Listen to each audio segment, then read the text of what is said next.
కాంగ్రెస్ పాలనలో అన్నదాత ఆగమవుతున్నాడు. ఓవైపు సాగునీరు లేక ఆందోళన పడుతున్న రైతులు, మరోవైపు యూరియా కోసం అష్టకష్టాలు పడుతున్నారు. కరీంనగర్ జిల్లా చిగురుమామిడి మండలం ఇందుర్తిలో యూరియా బస్తాల కోసం రైతులు బారులు తీరారు. వచ్చింది 200 బస్తాలే అయితే క్యూ లైన్లో 400 మంది రైతులు వేచి చూస్తున్నారు. బస్తాలు తక్కువగా ఉండడంతో రైతులు ఎగబడ్డారు. దీంతో రైతుల మధ్య ఘర్షణ నెలకొంది. రైతులకు సరిపడా యూరియా బస్తాలు అందుబాటులో ఉంచాలని రైతు సంఘాలు డిమాండ్ చేస్తున్నాయి.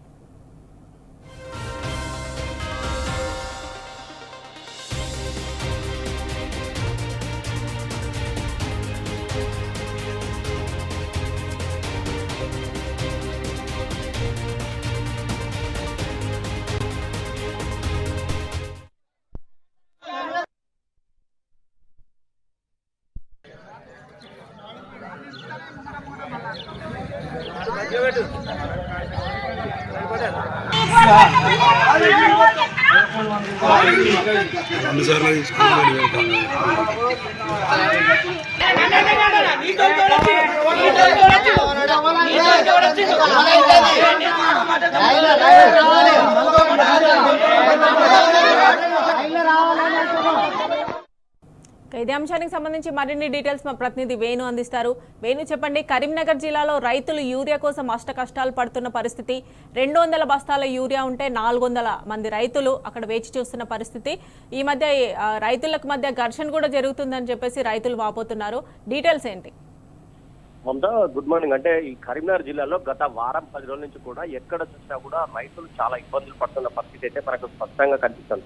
ఓవైపు ముఖ్యంగా చూసుకుంటే ఈ చివరి ఆయకట్టు రైతులకు నీళ్లు రాక ఒక ఎత్తు అయితే, సరే పోనీ ఏదో కొన్ని పంటలు పండాయంటే దానికి యూరియా పొటాష్ అవసరం ఉంటుంది. అంటే ప్రస్తుతం అయితే యూరియాకు సంబంధించి చూసుకుంటే గత 2-3 రోజుల నుంచి అయితే ఇటు మల్లాపూర్ లో నిన్ననైతే పెద్ద ఎత్తున ప్రాథమిక వ్యవసాయ సంఘం దగ్గరనైతే రైతులు భారీ క్యూ లైన్ కట్టడమే కాదు, ఒకరి మీద ఒకరు ఘర్షణలు చేసుకున్నటువంటి పరిస్థితి. ఎందుకంటే నేను ముందు వచ్చాను, నాకంటూ కూడా ఇలాంటి సిచ్యువేషన్ మనకు నిన్న ప్రాథమిక వ్యవసాయ సహకార సంఘంలో మల్లాపూర్ లో కనిపించింది. ఈ రోజు కూడా చూసుకుంటే చిగురుమామిడి మండలం ఇందుర్తిలో కూడా అంటే వచ్చినాయి 2 బస్తాలు కానీ 400 మంది రైతులు క్యూ లైన్ లో ఉన్నటువంటి పరిస్థితి. అదో మరోవైపు చూసుకుంటే ఈ యూరియా అందుతుందో అందదో అని చెప్పి ఒక టెన్షన్ వాతావరణంలో తెల్లవారుజాము నుంచే క్యూ లైన్ లో నిలబడుతున్నటువంటి పరిస్థితి అయితే మనకు కరీంనగర్ జిల్లాలో ప్రతి చోట కూడా కనిపిస్తోంది మమతా. ఈ నేపథ్యం ఒకటైతే ముఖ్యంగా దీనికి సంబంధించి అగ్రికల్చర్ అధికారులు ముందస్తుగా అసలు ఎంత వ్యవసాయం చేశారు, వారికి ఎంత యూరియా అవసరం ఉంటుందనే దాని మీద కనీసం చర్చ చేయని నేపథ్యంలోనే ఇలాంటి అవస్థలు పడుతున్నటువంటి పరిస్థితి మనకు స్పష్టంగా కనిపిస్తుంది. అంటే ముఖ్యంగా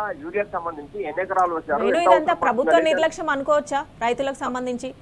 పక్కా ప్రభుత్వ నిర్లక్ష్యమే అని స్పష్టంగా చెప్పొచ్చు మమత. ఎందుకంటే ముఖ్యంగా ఎన్ని హెక్టార్లు వేశారు, ఎంత యూరియా అవసరం పడుతుంది, ఎంత పొటాష్ అవసరం పడుతుందని అగ్రికల్చర్ అఫీసర్లు దీనిపై ముందస్తుగా చర్యలు తీసుకోవాల్సిన అవసరం ఉంటుంది.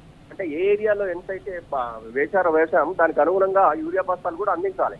కానీ దీని మీద సరైన అవగాహన లేక ఉన్నది 200 బస్తాలు కానీ 400 మంది రైతులు క్యూలలో ఉన్నటువంటి పరిస్థితి. ఈ నేపథ్యంలో రైతుల్లో కూడా ఒక ఘర్షణ వాతావరణం నెలకొంది.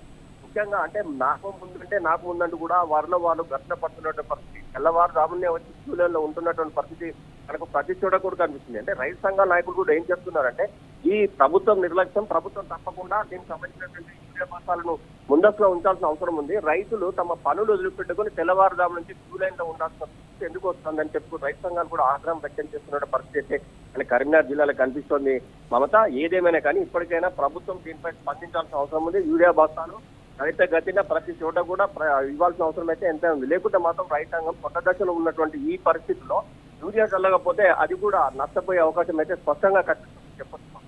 Right Venu, thanks for updates.